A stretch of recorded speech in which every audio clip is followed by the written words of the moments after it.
¿Por qué se realizó el operativo? La cárcel, el centro penitenciario de Cobén no es un penal de alta seguridad. Se planeó la extracción de 13 PPLs y ese fue el origen de todo el procedimiento que todo el mundo conoce y ha estado mucho tiempo en los medios. Cuando se llega por la extracción, hay 8 PPLs y 5 no estuvieron, la seguridad no pudo tenerlos en el área de extracción, por lo cual se cambió el procedimiento y se inicia un proceso de extracción hacia la parte de dormitorios, que ahí ante la defensa o la oposición, más bien, no defensa, oposición de los PPL, se decidió replegar el operativo privilegiando la seguridad de los elementos de seguridad pública. Entonces ese fue el por qué se realiza y por qué se retira. Privilegiamos. En el momento no se tuvieron ni pérdidas humanas ni daños que lamentar. Ese fue realmente el por qué, si íbamos por un operativo, hacemos el ingreso al penal. Prueba de ello, y el penal siguió laborando en términos del día a día. Prueba de ello es que siendo sábado, siendo viernes, un día de no visitas, se permitió la entrada de 131 familiares que por todo lo que sucedió en los medios, quisieron entrar a constatar la integridad de sus familiares que se encontraban en el penal.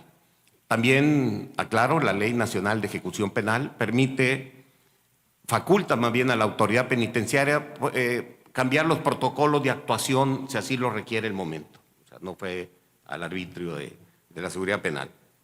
Entonces ahí le contesto, ¿por qué falló? Bueno, al final se logró extraer 8 de 13 de los PPLs. Eso es por lo que al final hemos mencionado que no falló el operativo, se cumplió con parte del plan y 5 de ellos no se pudieron extraer hasta el día de hoy. Esa es su tercera pregunta. Hubo heridos, sí, tuvimos lastimados 15 PPLs y un custodio, los cuales recibieron atención médica en el lugar y 4 de ellos ocuparon atención de segundo nivel, los cuales salieron, hoy en día no hay secuelas y se sigue atendiendo el tema. O sea, no hay. También quiero aclarar que el tema del penal al día de hoy pues está en manos de las autoridades competentes y sigue un proceso de investigación. Su otra pregunta, ¿el conflicto quedan resueltas lo del penal, diputada? Que si estuve enterado. Esa era otra de las preguntas. Sí, me tocó coordinar el operativo previo a la actuación de la Subsecretaría de Seguridad Penitenciaria, que es la que llevaba el control de este operativo, más no en el momento en que no teníamos ni el día ni la hora, por el tema de secrecía. Y realmente estuvimos pendientes del operativo desde el momento de la ejecución. Ahí nos enteramos del operativo. El conflicto con los policías. Mucho se ha hablado del conflicto de los policías. En la segunda ocasión que yo le llevaba el operativo, el tema de los policías ocurrió el 16 de marzo, en la mañana. Acudimos a una primera reunión o confrontación se llamaba, porque era más lo que se gritaba que lo que podíamos hablar nosotros.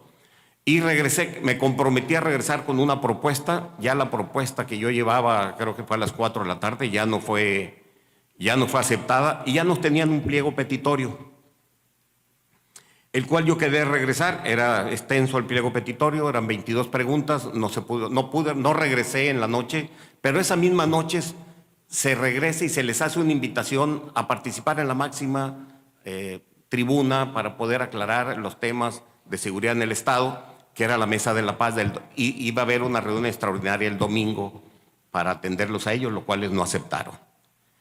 De las 22 preguntas que ellos realizaron, el lunes 18 ya les habíamos contestado en afirmativa 18 de las 22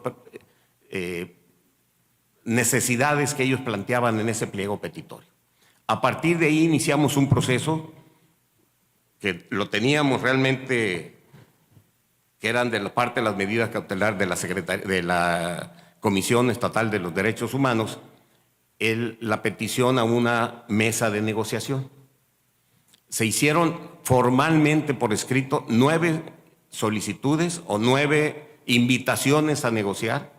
Nunca fueron aceptadas por diversas condiciones, probablemente de ambas partes, más la que la gobernadora fue en una noche, se presentó en las instalaciones de seguridad pública y aún así fueron rechazados, por lo cual nunca se vulneró sus derechos a manifestarse. Fueron 104 días que para muchos ciudadanos del Estado se le hacía demasiado tiempo, se le hacía un tema que se debía haber resuelto, pero respetando, ¿sí?, su derecho a manifestarse, ahí jamás se utilizó la fuerza pública, como había algunas recomendaciones. Entonces, por lo tanto, no fueron vulnerados sus derechos y, sobre todo, las invitaciones a una mesa de diálogo, así lo manifestaba yo cuando tuve las reuniones con ellos. ¿Por qué? Porque ya habíamos resuelto 18 de 22 preguntas. Eran 4 preguntas, que una era el quitar las bodycam, otro que el bono que se les daba, que es un tema de Congreso, había que incluirlo en la partida, en la participación, partida 1000, si no me equivoco, y era un bono lo que se les daba, y eso es un tema que había que acordar por el tema presupuestal. Y los otros 2 no lo recuerdo. Eso es lo que yo le puedo decir con el tema de los policías. ¿Tengo algún otro? ¿Por qué fue? ¿Cuál fue la última? ¿Por qué fue? ¿Por qué se separa del cargo a la? Bueno, a la una titular? de las recomendaciones, o las medidas cautelares más bien, que fueron 4 medidas cautelares y fueron atendidas en tiempo y forma de la Comisión Estatal de los Derechos Humanos, hablaba de facilitar, ¿sí?, la investigación. Y ante el conocimiento de muchos, o de todos, porque así lo mencionaron los medios, de que había habido filtración y ya se estaban esperando a la Secretaría a los oficiales de la Secretaría Pública, por esas 2, por el tema de la filtración, se decidió separarla de su cargo y posteriormente renuncia. Eso es el motivo por lo que sucedió el tema con la subsecretaria del sistema penitenciario.